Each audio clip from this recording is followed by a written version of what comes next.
नमस्कार, मैं हूं अंकुर। आप देख रहे हैं सत्य न्यूज़। एक नजर डालते हैं अब तक की सुर्खियों पर।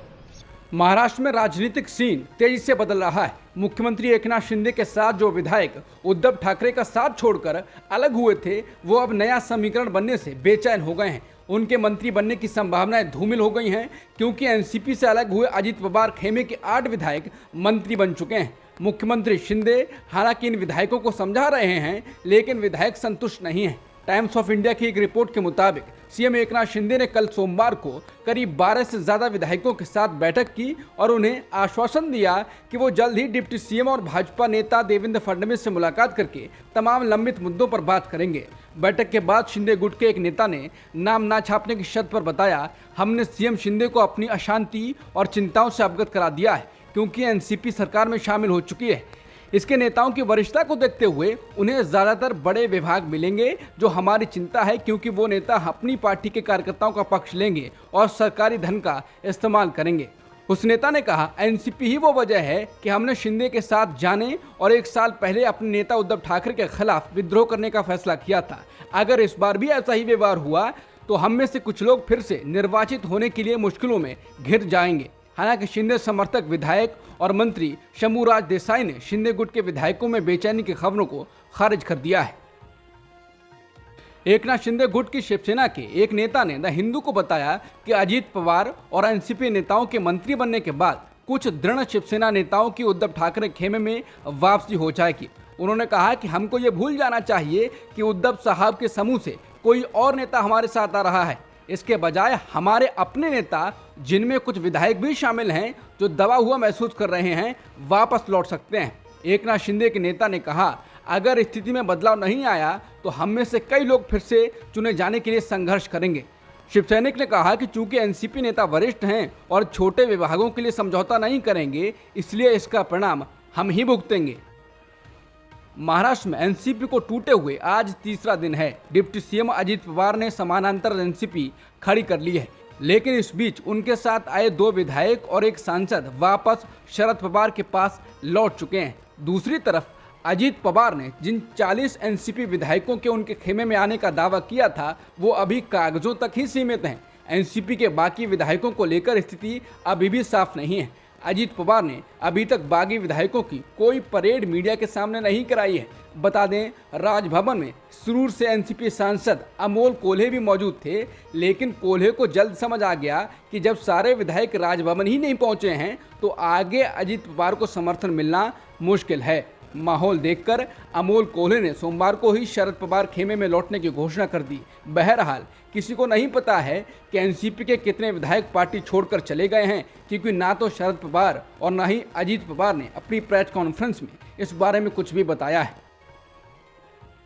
महाराष्ट्र में राष्ट्रवादी कांग्रेस पार्टी का राजनीतिक संकट गहराता हुआ दिख रहा है। एनसीपी के अजित पवार धड़े ने 5 जुलाई को पार्टी संगठन के पदाधिकारियों और पार्टी के सांसदों और विधायकों की एक बैठक बुलाई, जबकि शरद पवार ने भी इसी दिन ऐसी ही बैठक का आयोजन किया है।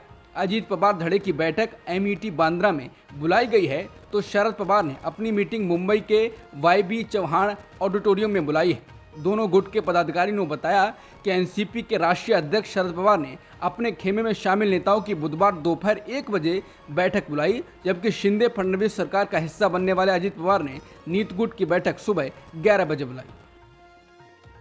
महाराष्ट्र में एनसीपी के टूटने और सारे घटनाक्रम के बाद पश्चिमी यूपी के जाट नेता और राष्ट्रीय लोकदल यानी आरएलडी प्रमुख जयंत चौधरी को लेकर अफवाहों का बाजार गर्म है। हालांकि जयंत चौधरी ने इंडियन एक्सप्रेस से बातचीत में एनडीए में शामिल होने की अटकलों का खंडन किया है, लेकिन इंडियन एक्सप्रेस ने सूत्रों के हवाले से बताया है कि कुछ न कुछ तो चल ही रहा है।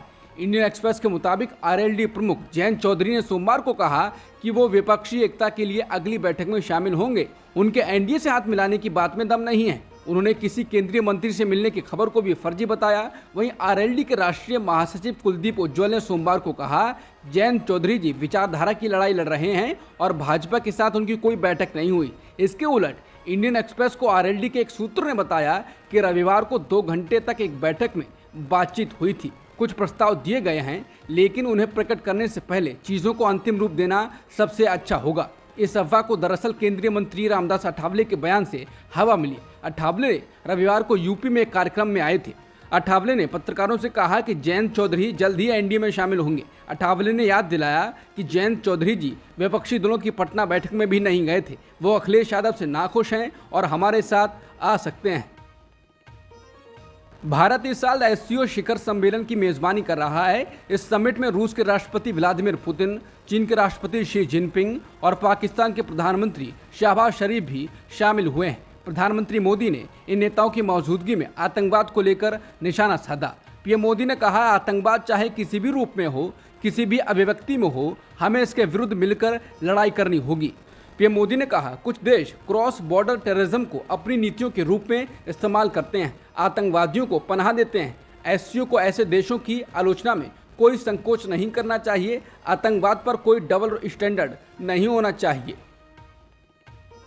भारत की मेजबानी में हो रहे शंघाई सहयोग संगठन की वर्चुअल मीटिंग में पाकिस्तान के प्रधानमंत्री शहबाज शरीफ ने आतंकवाद का मुद्दा उठाते हुए कहा कि इसके हर एक स्वरूप में इसकी निंदा की जानी चाहिए। उन्होंने अपने संबोधन में किसी देश का नाम तो नहीं लिया, लेकिन धार्मिक अल्पसंख्यकों का मुद्दा उठाया। शहबाज शरीफ ने कहा कि धार्मिक अल्पसंख्यकों को घरेलू राजनीति के एजेंडों को पूरा करने के लिए खतरे के तौर पर नहीं पेश किया जाना चाहिए। बिहार में सीएम नीतीश कुमार और राज्यसभा के उपसभापति हरिवंश नारायण सिंह के बीच सोमवार को एक सीक्रेट मीटिंग होने की खबर है। प्राप्त जानकारी के मुताबिक दोनों की मुलाकात सीएम आवास एक अणे मार्ग में हुई। दोनों के बीच करीब 1 घंटे तक सीक्रेट बैठक चली है।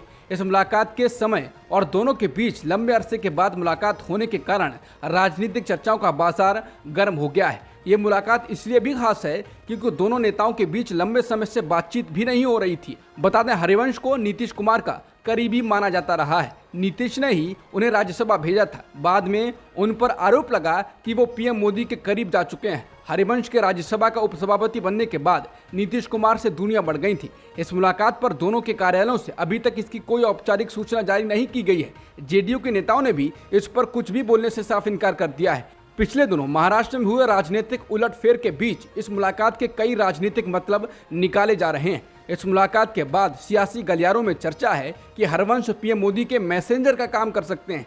चुनावी रणनीतिकार रहे और अब जन स्वराज के नेता प्रशांत किशोर पहले से ही आरोप लगा चुके हैं कि सीएम नीतीश कुमार हरिवंश के रूप में भाजपा के बीच एक संभावना छोड़े हुए हैं। बॉलीवुड के सुपरस्टार शाहरुख खान अमेरिका में अपनी अपकमिंग फिल्म की शूटिंग के दौरान घायल हो गए हैं। उन्हें नाक और चेहरे में गहरी चोट आई है।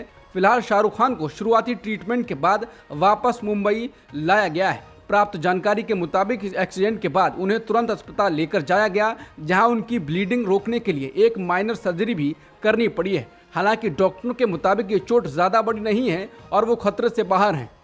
अब तक की सुर्खियों में इतना ही। बाकी खबरों के लिए बने रहिए सत्यहिंदी.com के साथ।